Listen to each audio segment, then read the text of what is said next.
बच्चों आपके सामने क्वेश्चन नंबर 11 आ चुका है और आज हम करने वाले मैथ्स का एनालिसिस, जो कि नवोदय एग्ज़ाम के लिए बहुत ही इम्पोर्टेंट होगा। ये क्वेश्चन यहाँ पे हम 200 क्वेश्चन की सीरीज लेकर आए और इसमें हम उन क्वेश्चनों को कराएंगे जो नवोदय एग्ज़ाम में आपको देखने को मिल सकते हैं।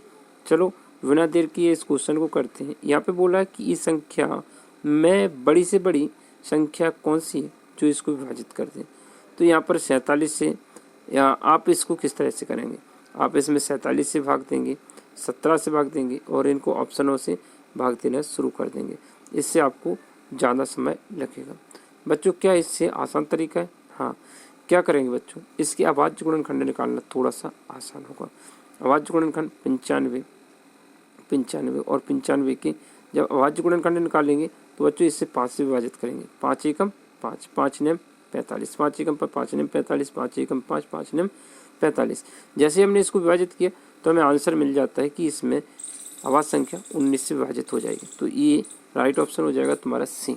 ठीक है बच्चों, इस तरह से हम इसके आंसर को जल्दी से निकाल सकते हैं। बच्चों क्या ये संख्या 37 से विभाजित है? क्या ये 47 से? क्या ये? तो इसके लिए हमें क्या करना पड़ेगा, क्योंकि ये संख्या जो है इसमें सबसे बड़ी नहीं है। क्या ये 47 से विभाजित होगी? तो बच्चों एक बार हम इसको और आगे ले जाते हैं। 19 से जब हम इसको डिवाइड करेंगे तो 1 जा 0 उतारेंगे, क्योंकि दो संख्या एक साथ लेते हैं, 1 0 1। अब हम इसमें पूरे में भाग नहीं देंगे। अब इसको चेक करने के लिए हमें ये ऑप्शन तो कैंसिल हो जाता है, क्योंकि इसमें 19 का भाग जा रहा था। क्या इसमें 47 से भाग जा रहा है? तो हम इस संख्या में 47 से भाग दे के देखेंगे और 47 से या 37 दोनों से देखेंगे। ठीक है बच्चों, क्योंकि ये भी ऑप्शन हो सकते हैं, तो इसलिए हमें ध्यान रखना है कि बड़ी से बड़ी पूछा, छोटी से छोटी पूछते तो ये दो ऑप्शन कट जाते हैं। ठीक है, फिर हमें क्या करना पड़ता, चेक इस 17 को चेक करना पड़ सकता था। फिलहाल अभी उन्होंने बड़ी से बड़ी पूछी तो ये 19 जो है 17 से बड़ी, इसलिए हमें ये दो ऑप्शनों को चेक करना होगा। किसको? 47 को और 37 को। तो हम इस संख्या में बारी बारी से डिवाइड करेंगे। ठीक है, चलो करते हैं। पहले 47 से डिवाइड करके देख लेते हैं।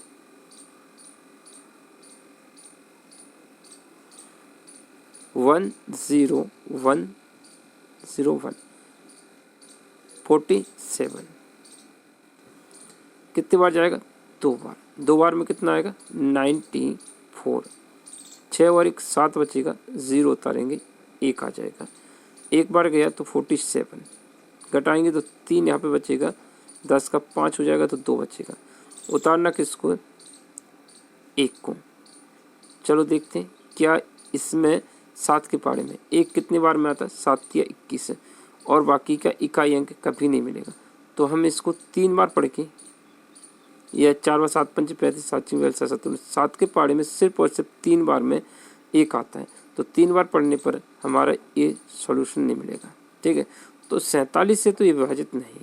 क्या 37 से विभाजित होगी? उसको भी चेक कर लेते हैं बच्चों, क्योंकि देखिए ये विभाजित तभी होगी जब इकाई अंक पे 1 होगा, और 7 की टेबल में 47 इकाई अंक जो है कब मिलेगा? सिर्फ और सिर्फ तीसरी बार पढ़ने पर इकाई अंक मिलेगा, और तीसरी बार पढ़ने पर ये कटेगा नहीं, कुछ शेषफल बचेगा। चलो फिर हम इसको 37 से डिवाइड करते हैं और चेक करते हैं। अगर ये 37 से डिवाइड हो गया तो 37 आंसर होगा, अन्यथा ये 19 राइट ऑप्शन है। ठीक है बच्चों, 37 से देख लेते हैं। 37 कितने बार जाएगा बच्चों? 7 21 3 2 बार जाएगा, 3 बार में ज़्यादा हो रहा है। 7 दूनी 14, 3 दूनी 6 और 1 7 है। कितना मिलेगा? 11 में से 4 जाएगा तो वो बचेगा 7, 8 हो गया 2, यहाँ पर उतारेंगे 0। 3 अट्ठे 24, 8 बार जा सकता है। 8 सत्ते 56, 8 तिया 24, 24 और 5 8 बार नहीं जा रहा है, तो हम इसको 7 बार डिवाइड करेंगे। ठीक है, 7 बार इसका टेबल पढ़ेंगे। 7 सत्ते 49, हासिल आएगी 4। बच्चों जानते हैं ना 7 बार है तो हम इसमें 7 का मल्टीप्लाई कर रहे हैं। 7 तिया 21 है, 21 और 4 25 है। तो हम इसको जब माइनस करेंगे तो कितना मिलेगा? 10 का 1 मिलेगा, 6 का 1 मिलेगा, 11। लास्ट उतारना 1 है। क्या बच्चों इसके टेबल में 111 आता है, 3 बार में आ जाएगा? हाँ बिल्कुल। तो बच्चों देखिए हमारा जो राइट ऑप्शन है वो है 37 है, 19 नहीं है। क्योंकि देखिए बच्चों ये गलती हो सकती है, इसलिए हमने क्या किया, आपको पहले ही बता दिया कि हम इसकी प्राइम फैक्टर निकालेंगे, अभाज्य गुणनखंड निकालेंगे तो हमारे पास संख्या छोटी हो जाएगी और उससे डिवाइड करना थोड़ा सा आसान हो जाएगा। ठीक है, चलो तो राइट ऑप्शन इसका क्या है बच्चों, क्योंकि 19 से बड़ी है 37, 37, तो राइट ऑप्शन हो जाएगा 37। चलो अगला क्वेश्चन देखते हैं बच्चों। क्वेश्चन नंबर 12 को देखते हैं और इसको सॉल्व करते हैं। यहाँ पर बोला है कि एक 2/7 और 4/7 का मासा क्या होगा। इसमें 2 क्वेश्चन बनते हैं। एक क्वेश्चन तो ये जो आपके सामने मासा पूछ सकते हैं, दूसरा लासा पूछ सकते हैं। ठीक है, दोनों ही क्वेश्चन आप बड़े आसानी से कर सकते हैं। पहला क्वेश्चन पूछा मासा, मासा का मतलब होता है HCF। तो बच्चों HCF मासा पूछा तो HCF जो निकालना है इसको कैसे निकालते हैं, तो यहाँ पे 2/7 और 4/17 का HCF पूछा है। तो HCF में जो पहले HCF आया तो हम इस अंश का क्या निकालेंगे, HCF निकालेंगे। ठीक है, पहला क्वेश्चन ऐसे करेंगे। और जो हर है, हर का क्या निकालेंगे बच्चों, हर का निकालेंगे LCM बस, और आंसर लिख देंगे। ठीक है, अंश का HCF, अंश में क्या क्या है, अंश में आपके सामने 2 संख्या है, पहली तो है 2 और दूसरी है 4, तो हम 2 और 4 का HCF निकालेंगे। चलो देखते हैं 2 और 4 का HCF कैसे निकालेंगे। तो ये लिखा 2 और ये लिखा है 4। ठीक है, एक तो ये है कि हम इसके प्राइम फैक्टर निकालें, 2 एकम 2 और 2 दूनी 4, 2 एकम 2। तो इन दोनों संख्या में जो कॉमन संख्या होती है वह उसका HCF होता है। तो 2 और 4 का HCF कितना आया, 2। ठीक है, अब क्या करना है, अभी जैसे हमने बताया था आपको कि हर का क्या निकालना है, LCM।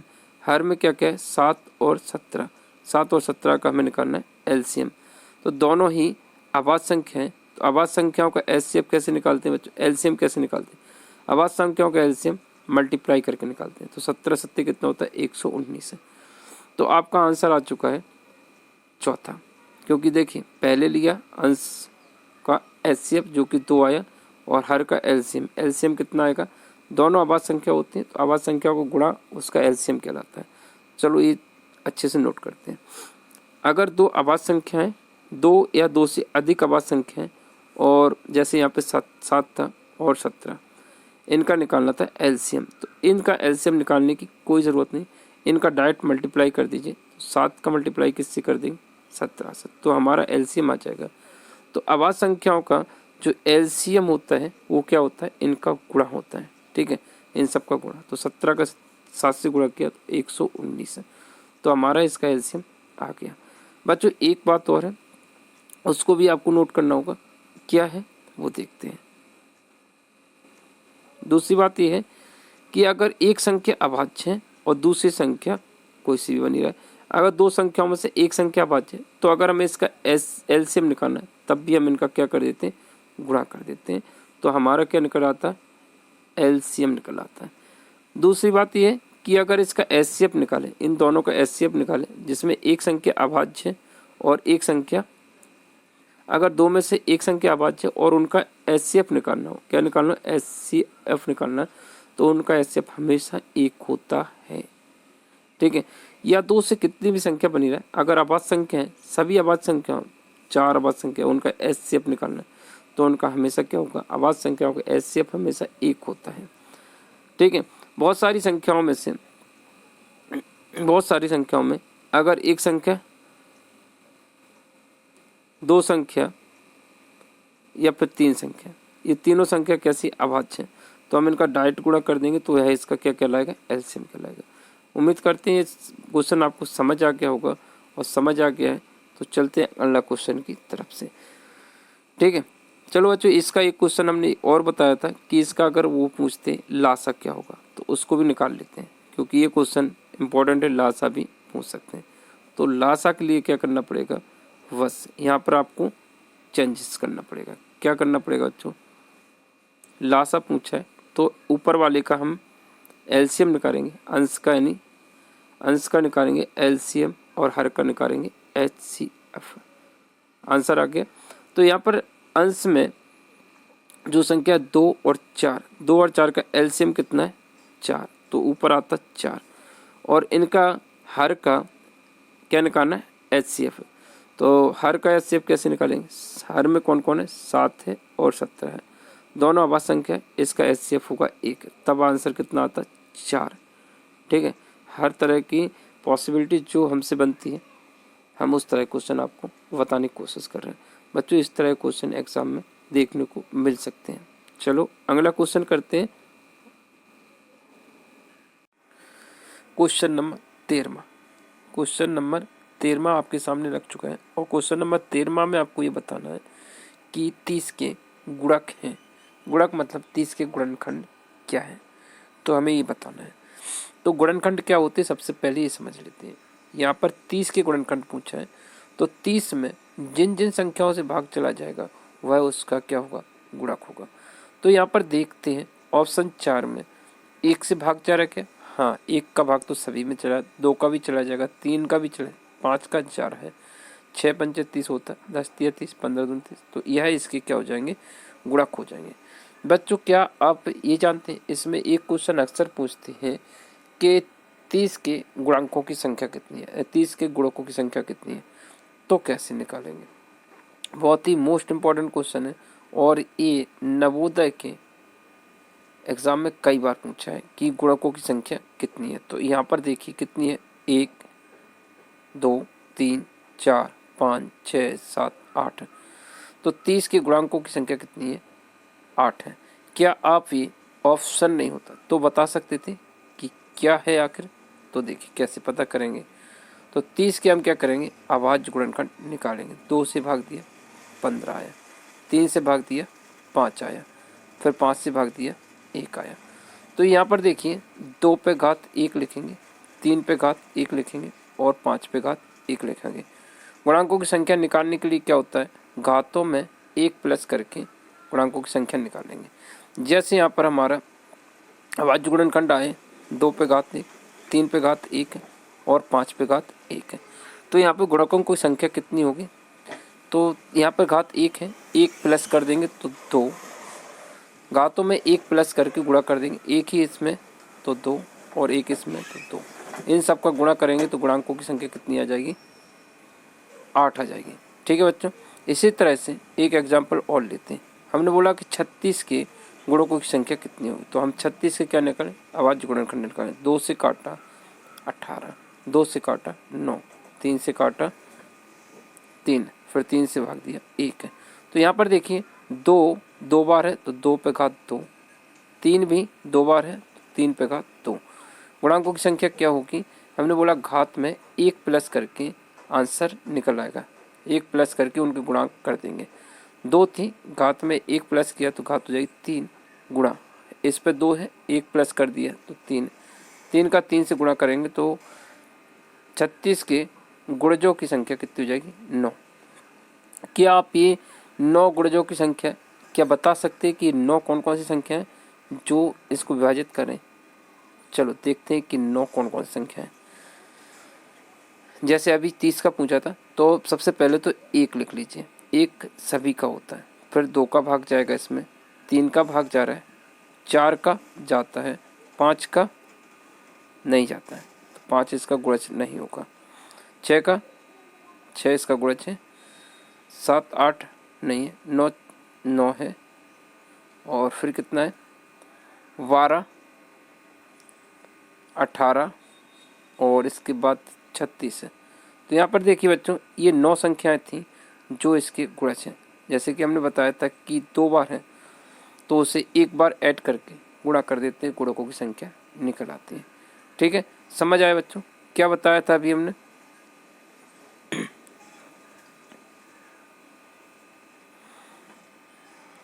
हमने बताया कि जैसे हम एक एग्जाम्पल और ले लेते बच्चों, यहाँ पर इस तरह क्वेश्चन छोड़ के नहीं आना।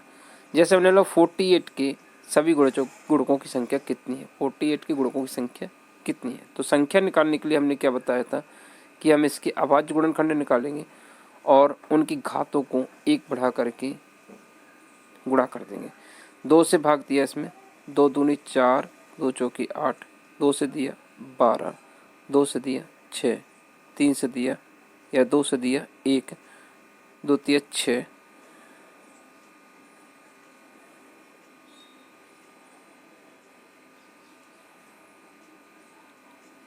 6, 2 से किया 3 और 3 से काटा तो 1।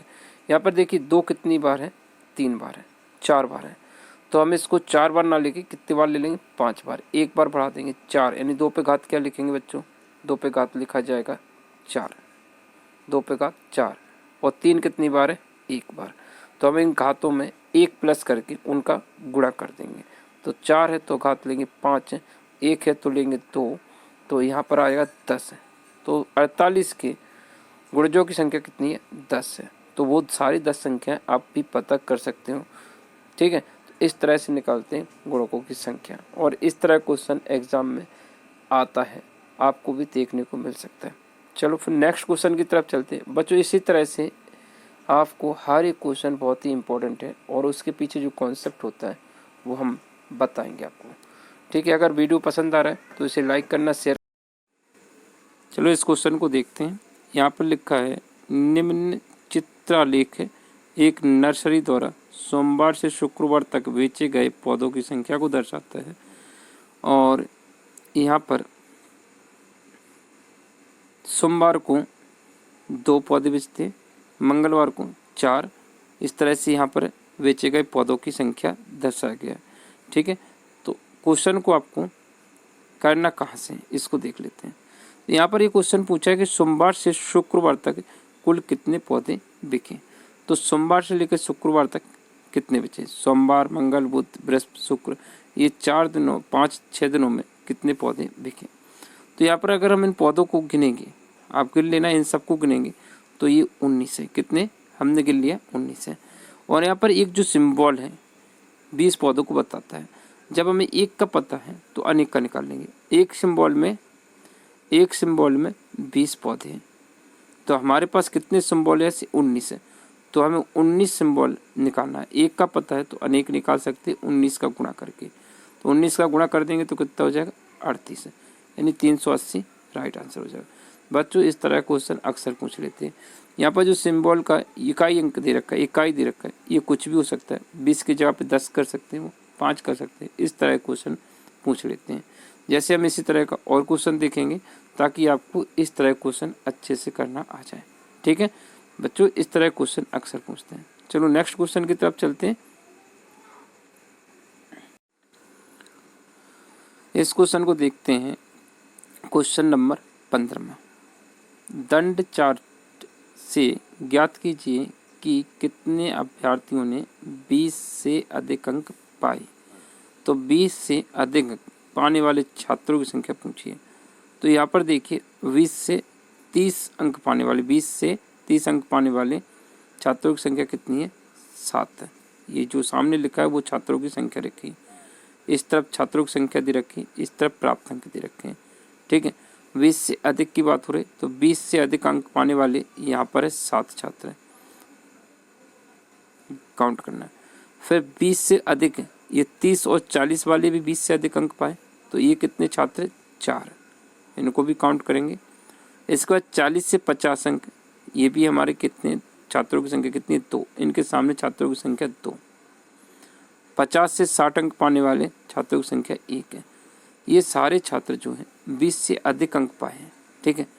तो इनको काउंट करेंगे तो ये कितने हो गए, 7 7 14। तो राइट आंसर कितना हो जाएगा, 14। इस तरह के क्वेश्चन आते हैं बच्चों, आपको भी इस तरह के क्वेश्चन छोड़ के नहीं आना है, ठीक है। चलो अगला क्वेश्चन करते हैं इसी तरह का।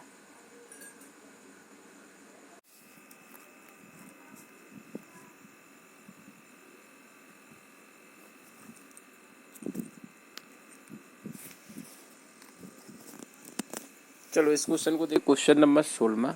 इस क्वेश्चन में कहा है नीचे दी गई सूचना को ध्यानपूर्वक पढ़िए तथा प्रश्न का सही उत्तर चुनिए। यहाँ पर ये जो दे रखा है, ये बेचे गए केलों की संख्या दे रखी है, बेचे गए केले, और इधर महीने दे रखे हैं। यहाँ पर ये बताया गया है कि एक पेटी में कितने केले हैं। तो एक पेटी में यहाँ पर कितने केले दिए, 12 दर्जन, सॉरी एक पेटी में 5 दर्जन केले हैं, और एक दर्जन में बच्चों कितने होते, 12। तो 5 दर्जन केले यानी 5 का गुणा। जब एक का पता है, एक में होते 12, तो 5 में कितने हो जाए, 12 पंचे 60। तो 60 केले हैं एक पेटी में।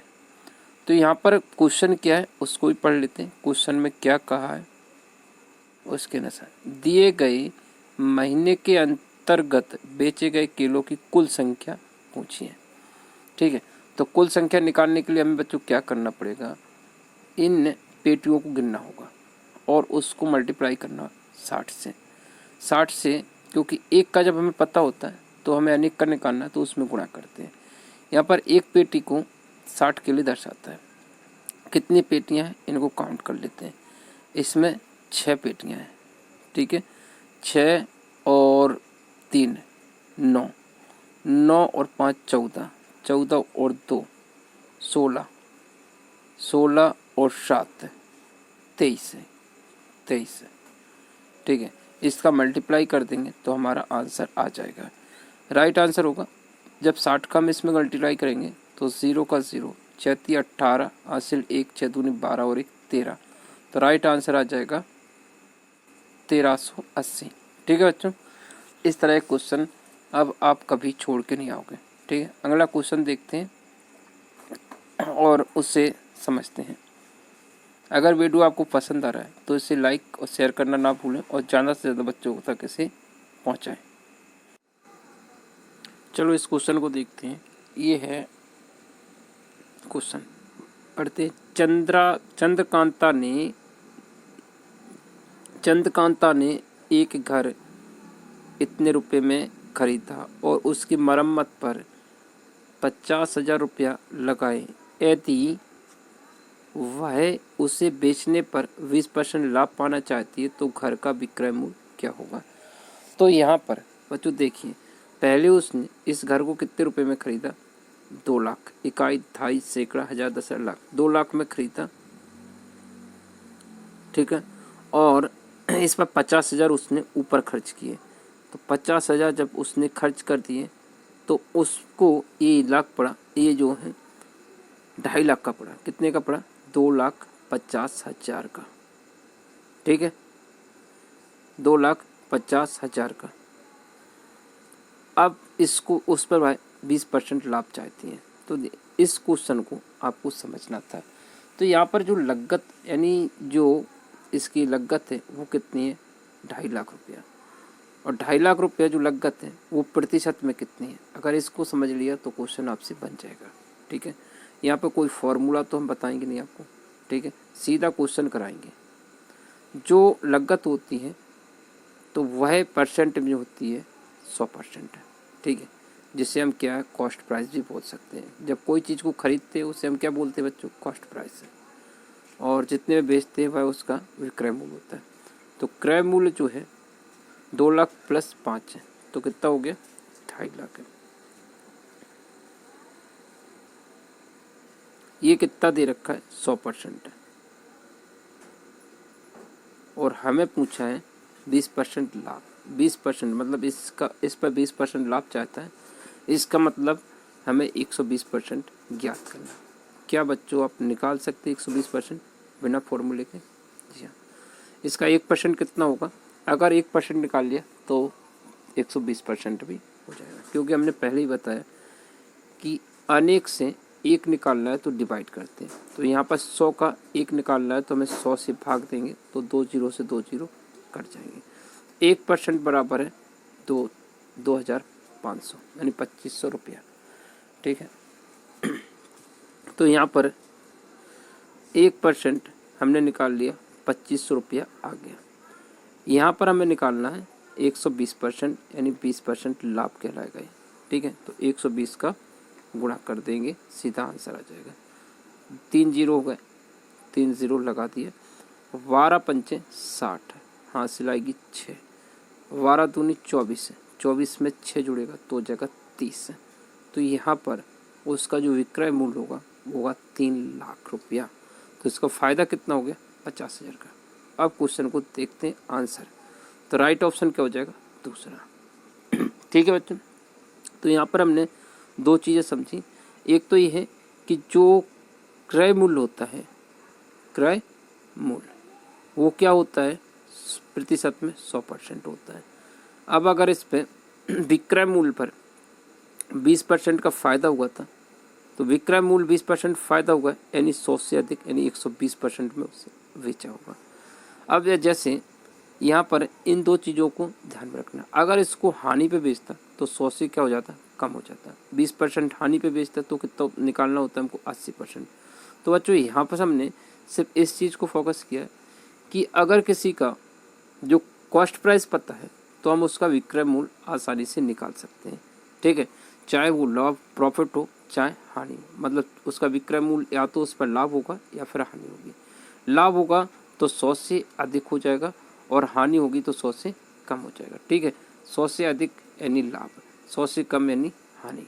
इन चीज़ों को समझना है। ठीक है, अगर 100% पता है तो 1% निकालने के लिए क्या करते हैं? 100 से भाग दे देते हैं।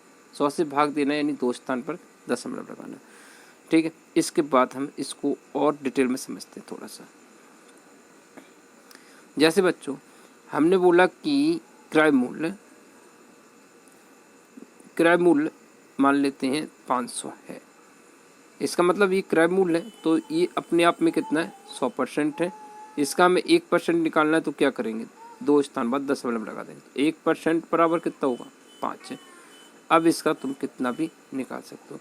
अगर हम इस वस्तु को 500 रुपये में खरीदी, अगर इससे हम 20% लाभ पर बेचें तो क्या होगा?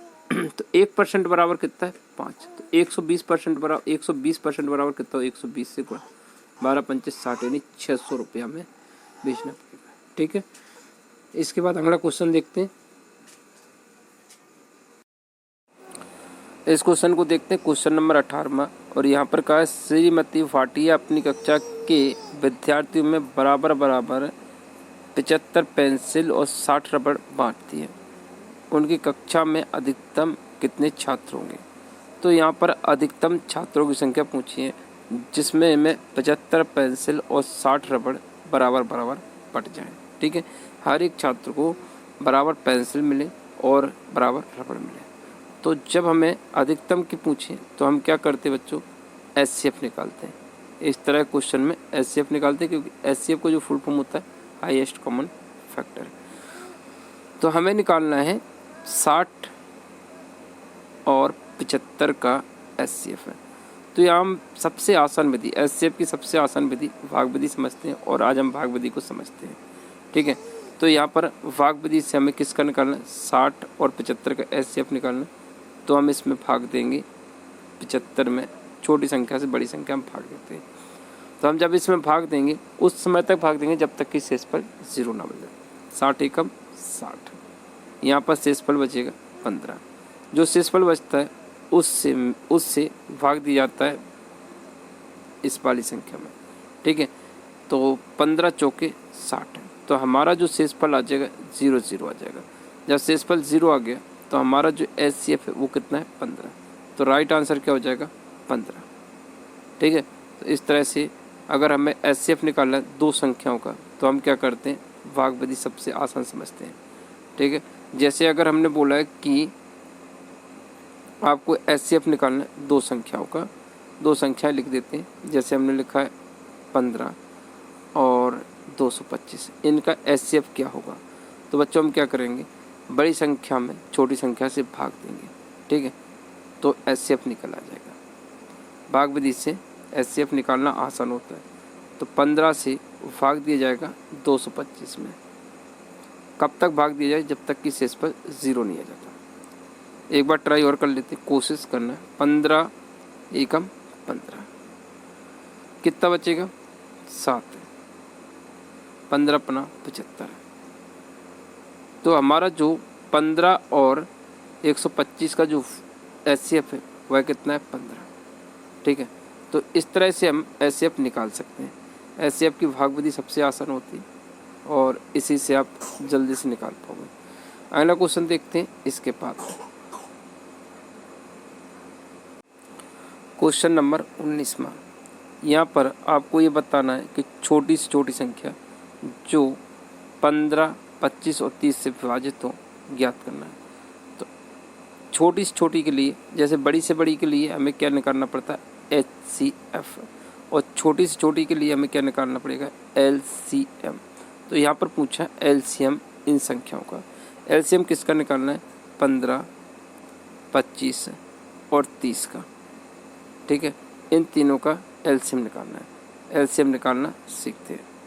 ठीक है, यहाँ पर LCM निकालना है 15, 25, 30। 15, 25 और 30 का LCM किस तरह से निकालते हैं, भाग देके।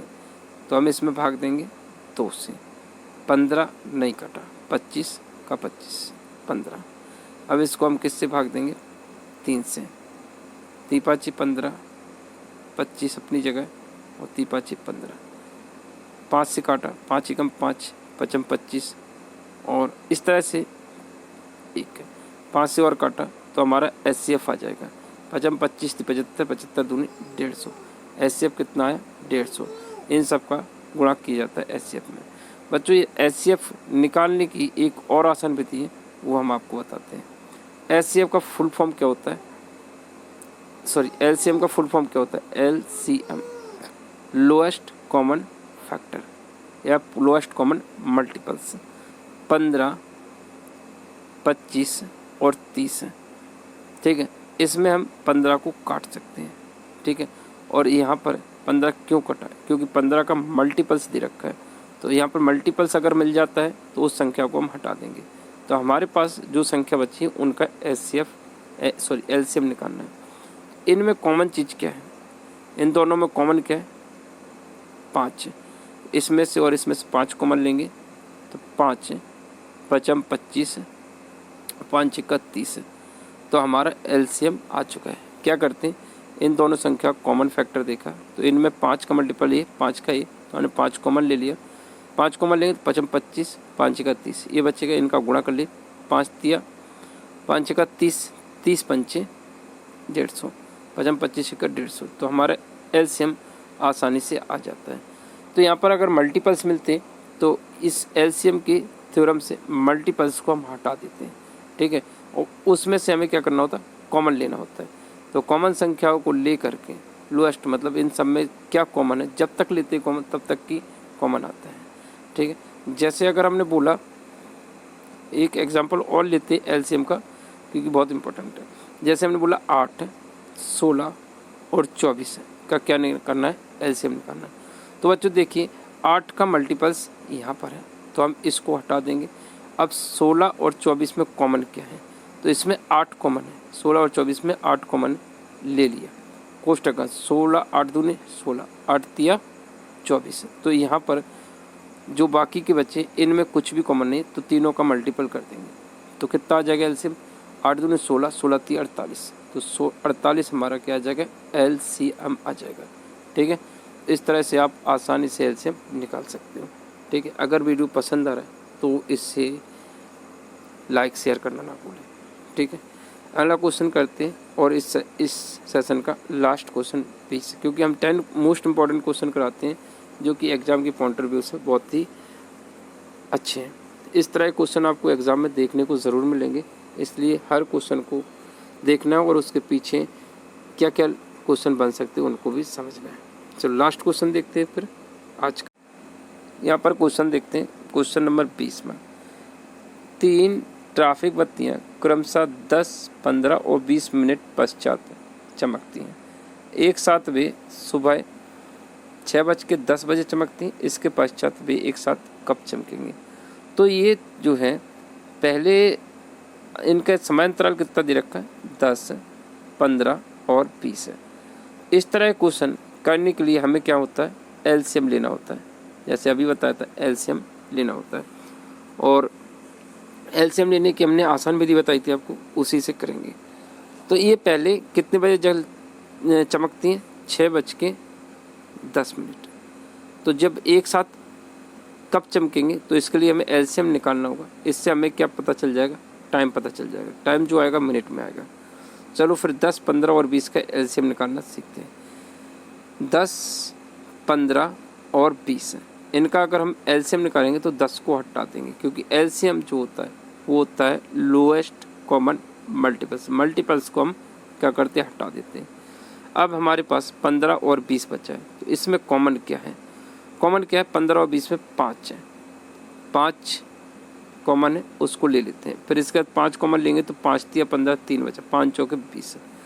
3 और 4 में कोई भी संख्या कॉमन नहीं, तो इनका मल्टीपल्स हमारा क्या कहलाएगा, एलसीएम कहलाएगा।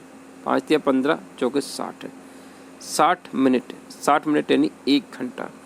तो अगली बार जो कितने बजे बजेंगे, 1 घंटे बाद बजेंगे, तो 1 घंटे यानी 7 बज के 1 घंटा इसमें जोड़ देंगे, क्योंकि पहले कितने बजे बजी थी, 6:10।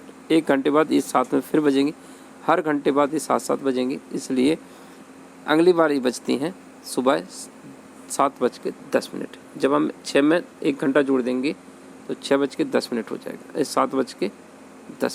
ठीक है, इस तरह से क्वेश्चन अगर आता है आपको तो क्या करना होता है, इनका एलसीएम लेके उससे हमें टाइम पता चल जाता है, या फिर जो भी दिया या दूरी पूछा कुछ भी है, इस तरह क्वेश्चन में हमें एलसीएम निकालना होता है। इस तरह क्वेश्चन और भी रहेंगे, और इसी तरह से अगला वीडियो जल्दी ही आएगा। अगर आपको वीडियो अच्छा लग रहा है तो मुझे कमेंट करके ज़रूर बताएं, और इसी तरह से इंटरेस्टेड वीडियो, और जो कि आपके नवोदय के लिए बहुत ही हेल्पफुल है, इसलिए आप हर वीडियो को ध्यान से देखना और पूरा देखना।